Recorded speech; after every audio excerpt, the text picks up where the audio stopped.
Ito ang siyang problema sa mga bulubundukin tulad ng... Ang Sierra Madre ay pinakamahabang bulubundukin sa Pilipinas. Ang watershed ng ilog na ito ay mayroong humigit kumulang 11,320 Dito sa likod hectares. ko, may halimbawa ng isang riprap upang ma-prevent Tagal na o panahon, mapigilan tumataas ang populasyon sa mga bayan ng General Lactar at Infanta. At Ang galing, ano? dahil dito, Ginagawa nila ng ganito para nga naman ma-prevent yung pagtaas ng baha. Echoes of Earth, a journey through climate change.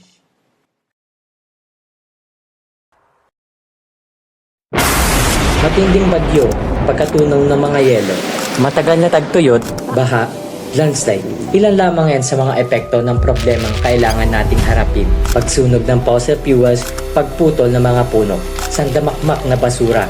Ilan lamang yan sa mga nagiging sanhi ng pangmatagalang pagtaas ng temperatura at pagbabago ng klima sa ating mundo. Kaya samahan nyo kaming alamin, bigyang pansin at lutasin ang problemang climate change.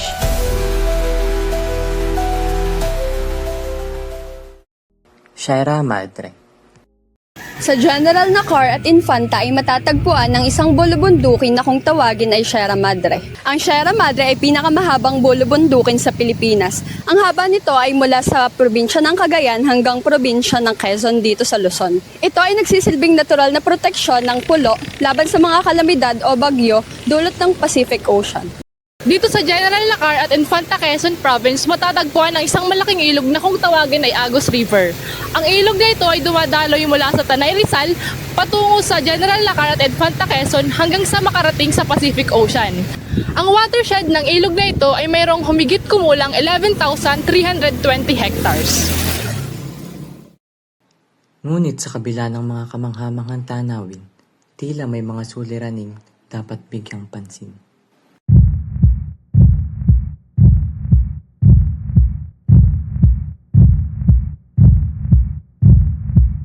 November 29, 2004, dahil sa tuloy-tuloy na buhos ng ulan dulot ng bagyong Winnie, natabunan ng gumuhong lupa ang evacuation center kung saan pansamantalang lumikas sina Bibot. Nakakapanghina raw ng loob ang kalagayan ng mga residente ng Real at Infanta. Kwento niya, halos wala silang maaninag sa dilim. Ang mga impormasyong nabanggit ang nagtulak sa aming puntahan ang lugar na ito.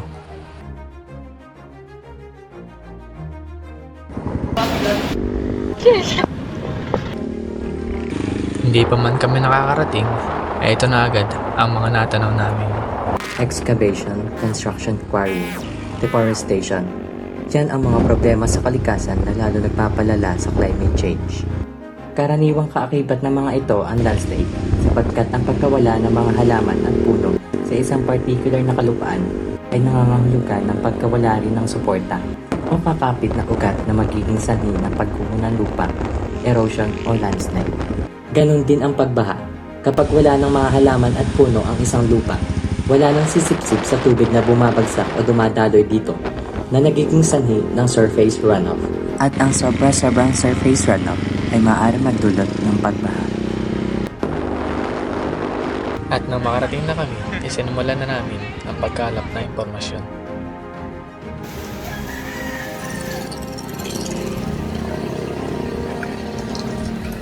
Magandang umaga po.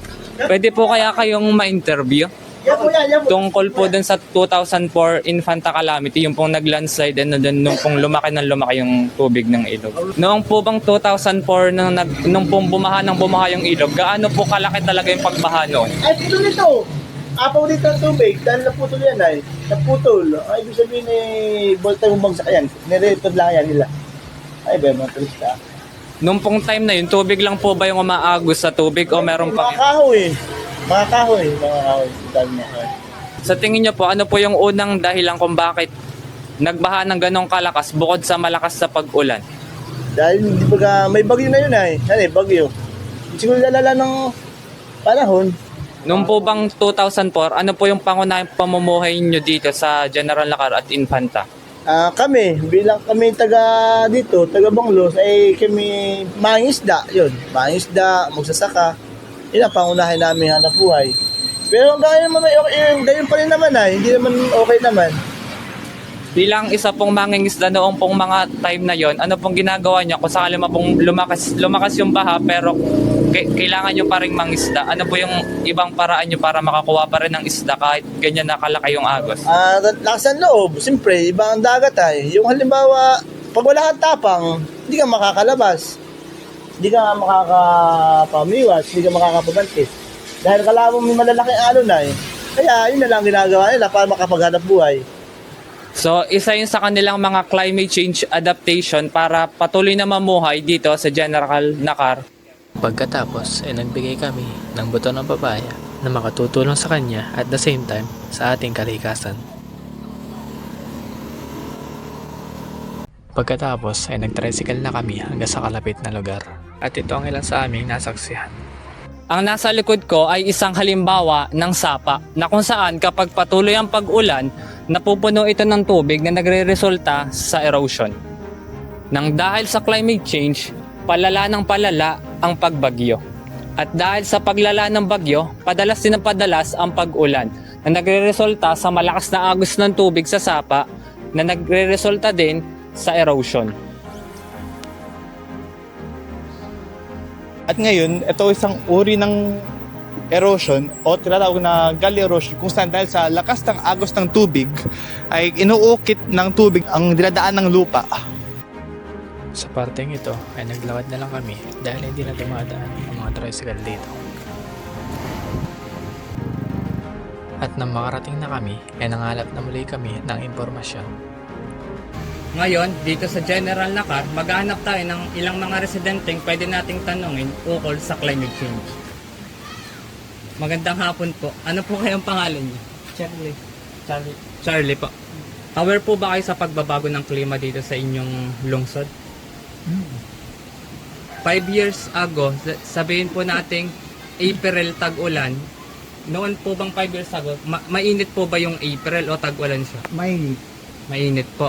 Pero ito pong nakaraang taon lang, 2024, ngayon po ba'y mainit pa rin siya o tag-ulan po yun? Hindi, minsan yung tag-init dito, tag-ulan. So, pabago-bago po talaga. Nakaranas na po kaya kayo na kung saan may inani po kayong palay, pero karamihan po hindi na nabilad gawa nung instead na mag-init para magbilad ng palay is naging umulan na lang po ng umulan. Oo, ngayon. Ngayon taon lang po. Ano pong ginagawa niyo? Nabili na lang po kayo ng bigas for a time being? Nabili na lang. Naghihintay na umin. Saka nabili muna. Tapos pagka uminit, saka bibilad yung palay. So yun po, so yun ang ilan sa kanilang mga climate change adaptation. Ngayon, i-interviewin ulit natin si Kuya about sa 2004 Infanta calamity. Ilang taon po kayo nung naranasan nyo yung 2004 calamity na yun? 36 po. Noong pong time na yun, gaano po kalaki yung pagbaha ng sapa dyan? Malaki, hanggang dito sa bahay na. Abot po sa bahay na yun? Tapos yan, hanggang doon sa paan ng mundo. Nung time na po may mga bahay-bahay din po sa... Oo, ito bahay. Nung po bang time na yun, na-evacuate po kayo nung maaga yung mga naninirahan dito, nabigyan agad ng warning bago lumaki yung ilog sa... Wala po. Kami lang.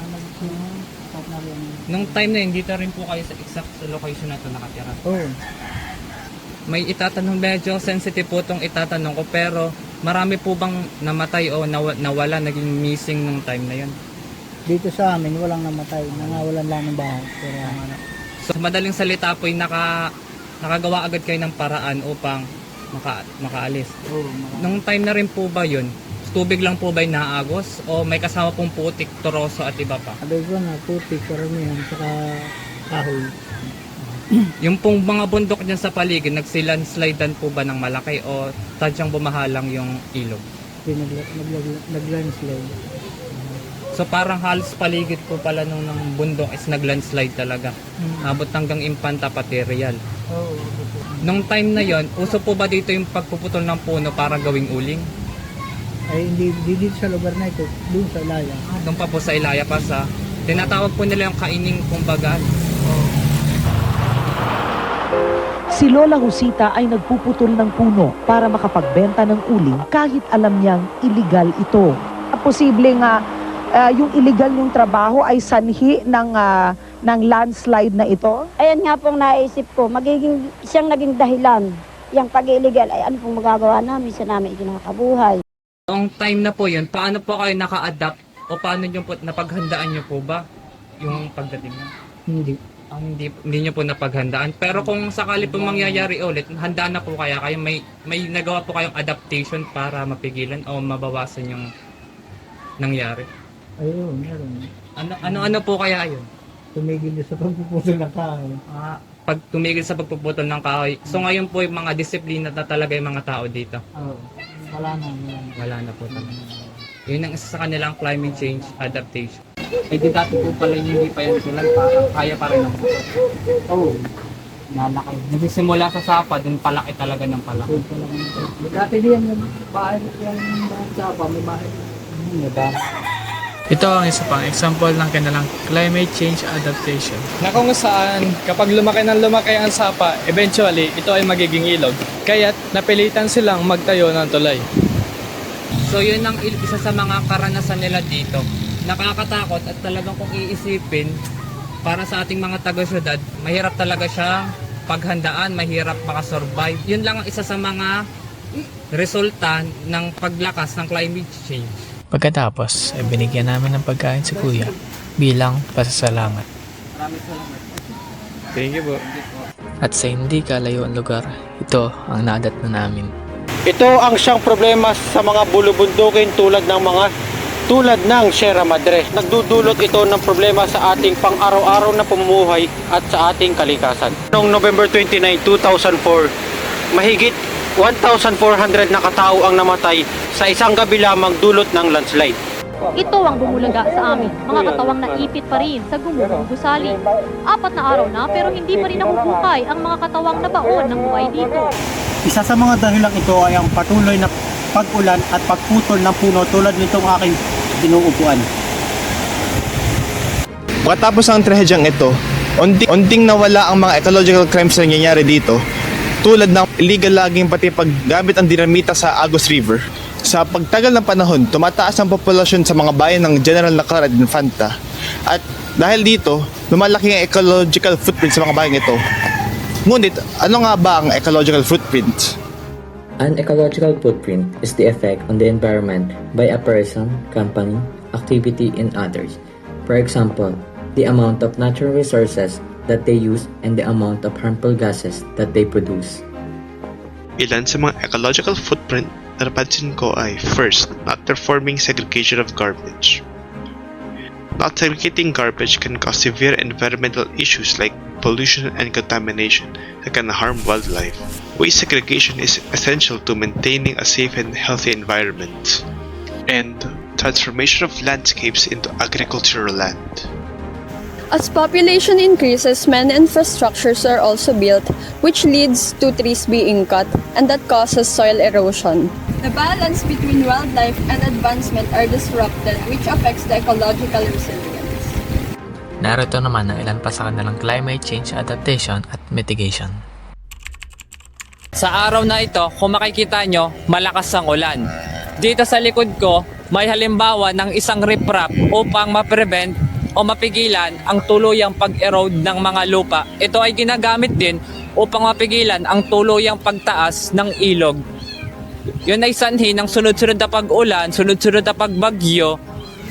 Ngayon eh, sa ating titingin kung gaano kataas nga ba rin ginawa nilang pag-adapt. Paano?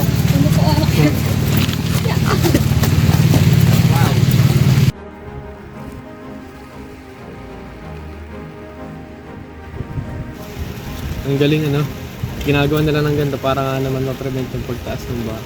Para hindi na madami yung mga kabayan din.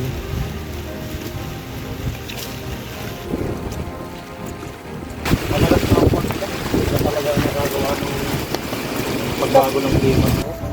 Sabi, ano to? Piso wave, ay galing.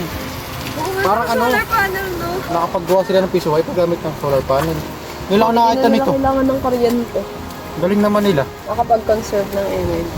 Kaya kapag walang kuryente, pwede nilang gamitin. Makagamit sila ng internet. Itong way nila para makapag-conserve. Ang magaling. Kung mapapansin nyo sa aking likuran, ang kanilang mga motor ay mga manual o barako na kung saan malalakas ang kanilang makina. Sa kadahilan ng ang kanilang daan ay lubak-lubak at sa paglakas pa lalo ng climate change, lalo lang masisira ang kalsada, kaya't ito ang kanilang napiring gamiting sasakyan. Ito ay isang example ng kanilang climate change mitigation. Instead na ang kanilang palayan is nasa ibabaw ng bundok, ang kanilang palayan ngayon is malapit sa river.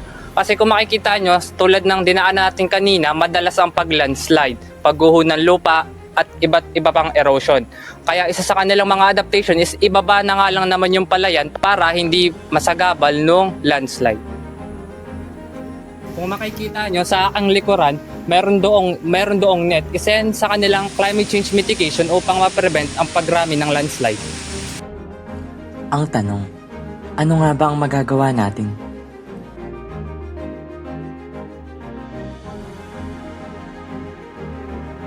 Simulan mo sa pagtatanim.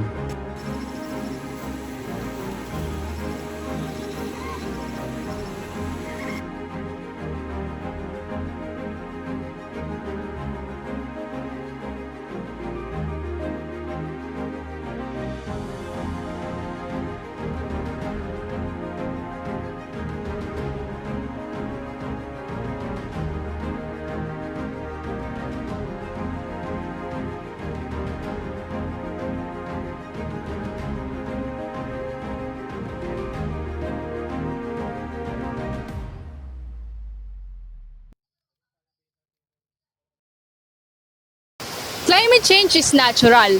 It occurs over a long period of time, and it is the order of the planet to adapt to its stresses that it receives. However, the climate change that we experience today are something that we should not take lightly. It happens at an alarming state, creating a monumental difficulties in the environment and to us as a species, resulting in a countless loss of lives in the process. But we believe if we work together regardless of our differences, we can prevent further casualties that we might encounter in the future.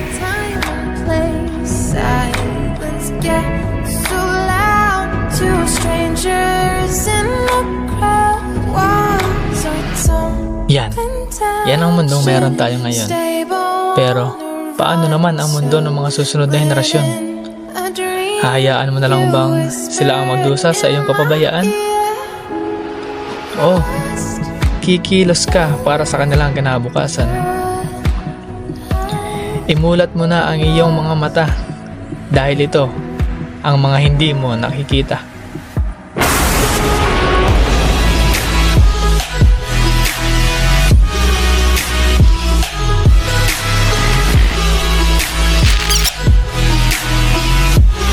Mapalad ka, hindi ikaw ang nagdurusa.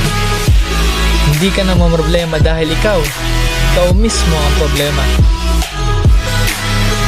Oo, ikaw. Kaya ikaw, gumising ka, tumulong ka. Dahil nasisigurado ko sa iyo, hindi mo na maibabalik ang mga nasunog mong oras. We love the earth, it is our planet. We love the earth, it is our home. Nakakagawa sila ng solar panel gamit ang puso. We love the earth, it is our planet.